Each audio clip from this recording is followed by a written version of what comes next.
Welcome to today's edition of the Author's Corner, brought to you by KNEO 91.7 FM, The Word, and this is Roberta Foster. Today I welcome Ray Comfort to Author's Corner, and he's written the book So Many Lions, So Few Daniels, which is published by Baker Books, and he'll tell you more about how to find the book at the end of the program. Most of our listeners are going to recognize Ray's name because he's an experienced apologist and popular speaker who's written over 100 books, including Faith is for Weak People, Anyone Can But Me, and Why Would Anyone Follow Jesus?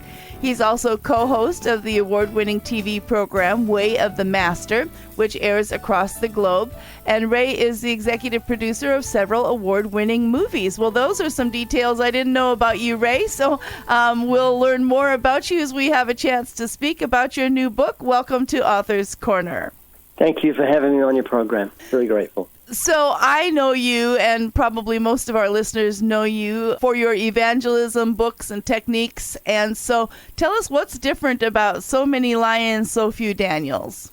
Well, the inspiration was different. It was inspired by atheists. About 2 years ago, I saw a T-shirt that said, "So many Christians, so few lions." And I thought, boy, that's about as culturally sensitive as so many Jews, so few Nazi ovens.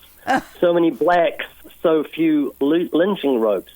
And I thought, what a horrible thing to say. So many Christians, not enough lions. So that book was written out of a righteous indignation. You know, I believe we need to raise up laborers who will fearlessly and faithfully preach truths that are calculated to bring about a revival. We're living in dark times, and we need light, and we need to be relieved of our fears, because sharing your faith is a fearful thing. Most of us find it scary. I find it scary. Every person I want to look to looks like a Goliath. You know what? I want to go up and witness to them, and I have to get my fears into perspective. I'm going to confess something to you. When I traveled by plane, and I've been on over 2,000 flights, and the seat next to me was empty, I always prayed for the person who was going to sit there without fail. And this was my prayer. Oh, Lord, please don't let them show up. And I'm not kidding. That was what I was praying. I don't want to witness to someone. I'm terrified. What's that? It's a businessman that's twice my size. What am I supposed to do? How do I bring up the subject? What if he gets offended? We're stuck, strapped in next to each other. All these thoughts come to me. So over the years, I've formulated things that are calculated to get rid of my fears. And the greatest key is this. And if listeners can get a grip of this, it's going to change everything for them. Just ask a stranger. You can ask after 1 minute. Let me give you a scenario. A plumber comes into our building at the ministry. He's working on a pipe. I just come in and say, "Oh, good morning. How you doing? You're the plumber?" "Yeah." "What's your name?" "Fred." I say, "Fred, I got a question for you. Do you think there's an afterlife?" That didn't take 2 years to build a relationship. It just took 30 seconds.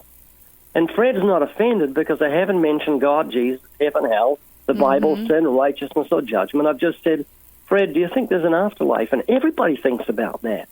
And Fred will say something like this, and I've done it hundreds, even thousands of times. Fred will respond with, "Wow, that's the big question. I don't know." I said, "Do you think there's a heaven and a hell?" So "I don't know about that. Do you think you're going to heaven? Are you a good person?" He'll say, "Well, I hope so." His "I hope so" has just dissipated my fears. He's not the Antichrist. He hasn't stabbed me to death. He's a human being with a will to live. And so I just say something like this to him, and this is another key. I say, "Did you know in the Bible the Old Testament promised to destroy death, and in the New Testament we're told how he did it?" And you see him stop working on his plumbing and look around, because who isn't going to be interested in something like that? And all you're doing is salting the oats, causing him to thirst for what you have to say. And Jesus did a similar thing with a woman at the well. In John chapter 4, he said, if you knew who was talking to you, you'd ask him, and he would give you living water. He created desire with his words. And you and I can do the same. Just ask, do you think there's an afterlife? And say, God promised he'd destroy death in the Old Testament. We're told how he did it in the New Testament. Would you like to hear? And most people say, yeah, tell me. And that's when you get to share the gospel. Yeah. Well, you talk about being terrified, and that obviously is one of the main reasons why many don't try to share their faith with strangers, family, whomever. Other roaring lions that are out there. Tell us about some of them, though, that you talk about in your book. Yeah, there's two. You touched on one. You mentioned strangers along with family. They are like black and white. It's like oil and water. I'd rather witness to 1,000 atheists than to my non-Christian sister. And it's not that she's a monster. It's just that if 1,000 atheists get upset with me, I've lost nothing. But if my sister does, I've lost everything. I've lost my relationship. So very difficult to witness to family. And that's where you have to win them with your works rather than your word. Just buy them gifts when it's not Christmas and things like that. So that's a big lion. The other one is atheists. We're having a revival of atheism. It's something that's a phenomenon in modern society. Yeah. Because not many atheists in the past. People weren't that dumb in history. We think, atheists are intellectuals. That's a very foolish thing to think. The Bible says the exact opposite. It says an atheist is a fool. It says it twice so we get the message in Psalms. And then it reiterates it in the book of Romans. Professing themselves to be wise, they became fools. So when you're talking to an atheist, get rid of any thought that you're talking to an intellectual. You're talking to a fool because he believes the scientific impossibility that nothing created everything. Not that there was nothing in the beginning, but he believes nothing created everything. That's the default he falls into. If there's no creator, then nothing created everything. Flowers and birds and trees. The sun, the moon, the stars, the seasons, the fruits, puppies and kittens, male and female, and all the species. They all happened because nothing made them.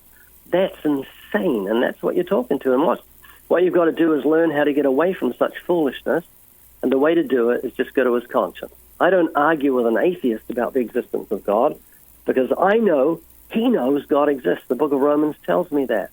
And many a time I've said something like this to an atheist. Hey, John, can you be honest with me? He says, sure. I say, brutally honest. He says, yeah, of course. I say, this isn't about God.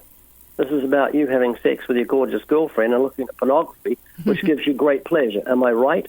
And you see his mouth turn up at the edges because his conscience is bearing witness, and he knows I'm speaking the truth. The Bible says, men love darkness rather than light because their deeds are evil. Neither will they come to the light lest their deeds be exposed. Atheists stay away from God for the same reason Adam ran from God. He hid from God. That's what an atheist does. He hides behind his beliefs because he doesn't like moral responsibility and God's demands. And so you go to the conscience. That's what Jesus did with the rich young ruler. He said, you know the commandments, because the commandments are written on the conscience. You shall not steal, shall not lie, shall not commit adultery. Lusting is committing adultery in the heart. And when you bring up those commandments, the conscience bears witness, and you've got a wonderful weapon working for you. And that's what Jesus did, and that's what we should do, and that's what the book tells you how to do. Wonderful. So we have more to talk about today with Ray Comfort regarding his book, So Many Lions, So Few Daniels, which is published by Baker Books. I'm just reminding you, you're listening to Author's Corner, and I'm Roberta Foster. So, Ray, in your book on page 45, you say, whether we are fearful or faithful depends on if we are faithful when it comes to the promises of God. How does understanding the promises of God help us to overcome some of these lions? Well, when I go out each day on my bike, and I have a platform on my bike, and my dog sits on the bike. He's wearing she's wearing sunglasses. I'm wearing sunglasses. And it's a sight to behold. I often go past women, and they really fail to call out something like, how cute! And I say, so is the dog, as I go past. But I go to a local college, and I pray before I go. I just go riding in on my bike into the college, park the bike, a whole lot of students come up and say, I love your dog. I've got an instant rapport with them. But I pray. And when I don't feel like going, I don't go by my feelings, I just go. If I feel tired because I'm getting really old, I take no notice of that. And when I get up, go on the bike, suddenly the air's blowing on my face because it's an electric bike. I'm going 20 miles an hour. The sun's shining, Southern California. I think I'm so pleased. I got out of my lazy boy, and I'm going out to reach the lost. So be faithful. Well done, good and faithful servant is what Jesus said he'll say to those who are faithful. And that doesn't mean you have to be successful. Sometimes they get chewed out by someone. Someone might say, look, I don't like talking about this. It happens sometimes. Yesterday, a girl came up to me in April of this year. I shared the gospel with her. She came up yesterday and said, I want to thank you. She said, I went home and I thought about this, and 2 weeks ago, it's taken all that time. She said, I was laying in my bed and I started weeping over my sinfulness, and she was soundly saved. We've got it on video. I interviewed her, and she was soundly saved and saying, I feel so fulfilled, so happy. I don't know, I can't even contain it. And she just burst into tears. And she said, I've come back to thank you. So that happens occasionally, but you've got to realize that they're very few and far between. We're sowing in tears. It's all done in faith. It's trusting God. It's like when you plant a tree. You don't plant a tree and go out next morning and you're picking fruit from it. You plant the tree and you've got to give it time to grow. And that's exactly what happens when it comes to the irksome task, as Spurgeon called it, of evangelism. Well, you use the book of Daniel and the story of Daniel in the lion's den as part of your title. Tell us how the story of Daniel encourages Christians to share their faith. Well, if you think of the character of Daniel, you've got to think of boldness. He was as bold as a lion. He looked right in the face of the lions and said, I'm not going to take any notice of what the king said. I know that he keeps his word. He'll toss me to lions, but I'm flinging open the windows and I'm going to pray in public. I don't care if they're spying. I'm going to do it because I love God, and that's what we should be like. We've got a lot of things around us to make us fearful, but we don't look at them. We look to the Lord. And boldness is a key to boldness. Think of a waitress. She's standing in a restaurant, and in come three businessmen, three-piece suits, and they've got little cases. They're obviously wheeling and dealing millions of dollars as they sit at the table. They're chatting away. Does she walk up and stand there politely and wait for a gap? No. She just walks up boldly and says, can I take your order? Why is she so bold? It's because she knows she has what they want, food. So that's why she's bold. And we have what this world wants. They think we're religious when we're not. I'd rather be called stumpy than religious. I don't wear a nightie and flick water on people. I share with people how they can find everlasting life.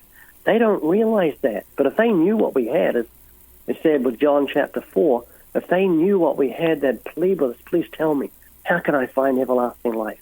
Because they're fearful of death. Everybody is. The book of Hebrews tells us that. They're haunted or tormented by the fear of death all their lifetime. And when people suddenly realize what you're actually talking about, that Jesus suffered and died so we can open up the door of everlasting life to whosoever will may come, and that includes them, suddenly they're interested. So we've got to be bold, like a doctor who finds a cure to cancer. If everyone says, no, there's no cure, don't even talk to it. He's going to be bold. He's going to burst open doors and run through them and just say, I've got a cure. Look at this. And that's how we should be. That's how we should be when it comes to the gospel. Ray, you have so many other books out there, and this brand new one, So Many Lions, So Few Daniels. How can people find out more about what you're up to and maybe get a copy of this book? Yeah, if people are interested in seeing atheists backslide and people come to Christ because of God's kindness, they can watch our YouTube channel. It's got 258 million views, and it's just Ray Comfort YouTube. And they can get the book wherever good books are sold. We've got a website, livingwaters.com, a lot of free stuff, and they can also get the book there. And tell us a little bit about your movies that you've been making and your film site. Yeah, we've got a website called fullyfreefilms.com, which has a lot of award-winning movies on it. People can watch free, and they can share them with non-Christians. And it's a great thing to do, to share Christian videos with non-Christians, but with this caveat, don't say to them, watch this. Say to them, I'd like to know what you think of this. That's a completely different way of putting it, because you're appealing to their ego. I'd like to know what you think of this. Oh, okay, I'll watch it and give you my opinion. So that's a real key to get people to watch Christian videos and movies. Great. So one more time, the book today is So Many Lions, So Few Daniels, and we've been talking with Ray Comfort, and we certainly thank Baker Books for giving us a copy to talk about. Ray, it's been a real pleasure and inspiration talking with you today. Thank you so much for your time. Oh, thank you so much. And to our listeners, thank you for tuning in. This is Roberta Foster on the Author's Corner. And a reminder, if you missed any part of today's interview or would just like to go back and hear it again and be encouraged by these words from Ray Comfort, you can find it through wherever you get your podcasts. Be sure to join us again next time on Author's Corner. If you live within the broadcast area of KNEO Radio, we have a podcast just for you.